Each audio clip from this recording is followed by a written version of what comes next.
Hi friends, good morning. எல்லாம் எப்படி இருக்கீங்க? நல்லா இருப்பீங்கன்னு நினைக்கிறேன். நானும் ரொம்ப ரொம்ப நல்லா இருக்கேன். ஸோ இன்றைக்கி என்ன வீடியோனா, இன்றைக்கி வந்து வேலை பார்த்துருக்காங்க. நம்ம இதில் வயலில் வந்து வேலை பார்த்துட்ருக்காங்க. என்னென்னா சோளம் பண்ணிகிட்ருக்காங்க. 3 நாளாக நட்டுட்ருக்காங்க. மொதல் நாள் வந்து பொரியல் உருளைக்கிழங்கு வறுவலும் கொடுத்துட்டேன். நேற்று கொடுத்துள்ள, நேற்று வந்து ஹாஸ்பிட்டல் போயிட்டேன், அதனால் கொடுத்துள்ள. அதனால் இன்றைக்கி வந்து சமைச்சு போகிறேன்னு சொல்லியிருந்தேன். நம்மளுக்கு வந்து ஒரு வயலுக்கு வந்து 3 நாளுன்னா அந்த 3 பேர் தான் சாப்பாடு கொடுப்பாங்க, மற்ற பேர் கொடுக்க மாட்டாங்க. அது வந்து எல்லோரும் ஷேர் பண்ணி சாப்பிடுவாங்க. இந்த மாதிரி ஒரு 10 வயலில் பண்ணோன்னா 10 வயலில் வந்து சாப்பாடு அப்படி தான். ஸோ இன்றைக்கி வந்து நம்ம ஒரு வயலில் வந்து 4 பேர் வேலை பார்க்குறாங்களாம். நேற்று 3 பேர், இன்றைக்கி 4 பேர் வேலை பார்க்குறாங்களாம். ஸோ அவங்க வந்து சாப்பிட வராங்க. மாமா வந்து சமைக்க சொன்னிச்சு. நான் காலையிலே கேட்டேன், ஆளுங்க வருவாங்களா இன்றைக்கி வேலைக்கு அப்படின்னு. வருவாங்க கண்டிப்பாக தெரியல. அதனால் வந்து நீ வந்து சமைக்க வேணாம் அப்படின்னு சொல்லிடுச்சு. அதுக்கப்புறம் வந்து மாமா வந்து மீன் வாங்கி கொடுத்துச்சு. உங்கள் ஊர் மாதிரி சமை, தமிழ்நாட்டில் எப்படி சமைக்கிறோம் அதே மாதிரி சமை அப்படின்னு சொன்னிச்சு. ஸோ வந்து தமிழ்நாட்டில் மாதிரியே மீன் குழம்பு வச்சு மீன் வறுவல் செஞ்சு வச்சுட்டேன். அதுக்கப்புறம் என்னென்னா, இப்போ 12 மணிக்கு 1 மணிக்கு வந்துட்டு மதியம் ஆளுங்கள்லாம் வந்து வேலை பார்த்துட்ருக்காங்க. ஃபோன் பண்ணி சொல்லுது, ஆளுங்கள்லாம் வேலை பார்த்துட்ருக்காங்க, நீ சமைச்சிட்டு பண்ணிதா சமைக்க முடியுமா, இல்லை பொரி வாங்கி கொடுப்போமான்னுச்சு. நான் சரி விடு, 2 ஒரே செலவு தான். அங்கே பொரி வாங்கி கொடுத்தாலும் அந்த காசு தான், ஒரு தொட்டி வேறு செஞ்சு கொடுக்கணும், அது சாதமே வடிச்சிடலாமே. சரி நான் சமைச்சு தரேன்னு சொன்னேன். அப்புறம் சமைச்சிட்டேன். ஸோ என்னென்னா சமைச்சிருக்கேன்னு தான் பார்க்க போகிறோம். வாங்கி ஒன்றும் இல்லை, சிம்பிளாக. அவங்க வந்து ரொம்பலாம் எதிர்பார்க்க மாட்டாங்க, சும்மா சாம்பார் இது மாதிரி தான் எதிர்பார்ப்பாங்க. ஸோ அவங்களுக்கு எதெல்லாம் செய்ய போகிறோம், எப்படிலாம் கொடுக்க போகிறோம் தான் சாப்பிட போகிறோம். வாங்க.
சாதம் அடித்து வச்சுருக்கேன்.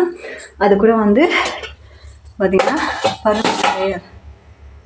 ஸோ பருப்புக்கு வந்து கடைஞ்சி வச்சுருக்கேன், நல்லா கெட்டியாக. இது வந்து டால்மாங்க. ஸோ டால் வந்து செஞ்சு வச்சுருக்கேன். ஸோ சூப்பராக இருக்கும். இது வந்து ரைஸ்க்கும் நல்லாயிருக்கும், அது கூட வந்து சப்பாத்தியும் நல்லாயிருக்கும். ஸோ டால், அது கூட வந்து உருளைக்கிழங்கு மசியல் செஞ்சு வச்சுருக்கேன். ஸோ இது எப்படி செஞ்சேன்னா, பச்சை மிளகாய் வந்து வறுத்துட்டு எண்ணெய் விட்டு வறுத்துட்டு அதுக்கப்புறம் வந்து நல்லா மசிச்சுட்டு அதுக்கப்புறம் உருளைக்கிழங்கு வேக வச்சு செஞ்சு வச்சுருக்கேன், மசிச்சு வச்சுருக்கேன். ஸோ அதுக்கப்புறம் பார்த்திங்கன்னா அப்பளம் பொரிச்சு வச்சுருக்கேன், அப்பளம் எடுத்து வச்சுருக்கேன். இது வந்து காலைல செஞ்ச சாப்பாடு, மீன் குழம்பு. ஸோ இது வந்து அவங்க சாப்பிட்டாங்கன்னா அவங்க கண்டிப்பாக கொடுப்பேன்னா, ஏன்னா நம்ம தமிழ்நாட்டில் வந்து புளி ஊற்றி செய்கிறனால அவங்க சாப்பிட மாட்டாங்க. அப்படி சாப்பிட்ற மாதிரி இருந்தால் அவங்களுக்கு வந்து டேஸ்ட் பண்ண கண்டிப்பாக நான் கொடுப்பேன். ஸோ இது வந்து மீன் குழம்பு. அதுக்கப்புறம் மீன் வந்து இதாகிடுச்சு. ஸோ மீன் வறுவல் அவ்வளோதான் சூப்பராக ரெடி ஆகிடுச்சு. இல்லை என்னென்னா மீன் வறுவல் பார்த்தீங்கன்னா அது வந்து நான் அம்மா கொடுத்துட்ட மிளகாய்த்தூளாக அது எனக்கு அளவு தெரியாமல் நான் நிறையா போட்டு அது வந்து மிளகாய்த்தூள்லாம் கறிக்கிற மாதிரி ஆகிடுச்சு. பறக்க அவசரமாக செஞ்சேன்னா ஒரு மாதிரி ஆகிடுச்சு. ஆனால் டேஸ்ட் நல்லா இருக்குது. கொஞ்சம் கருகுன மாதிரி பார்க்க வந்து கருப்பாக தெரியுது, அவ்வளோதான். மற்றபடி டேஸ்ட்டு சூப்பராக இருக்குது. அப்புறம் ஒயிட் ரைஸ் அவ்வளோதான். ஸோ ஆளுங்கெல்லாம் வந்தக்குள்ளே சாப்பாடு செஞ்சாச்சு அவங்களுக்கு கொடுக்கணும். ரொம்ப டயர்டாக இருக்குது. கொஞ்சம் ரெஸ்ட் எடுத்துட்டு வந்துடுவாங்க.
இப்போ பார்த்துருப்பீங்க.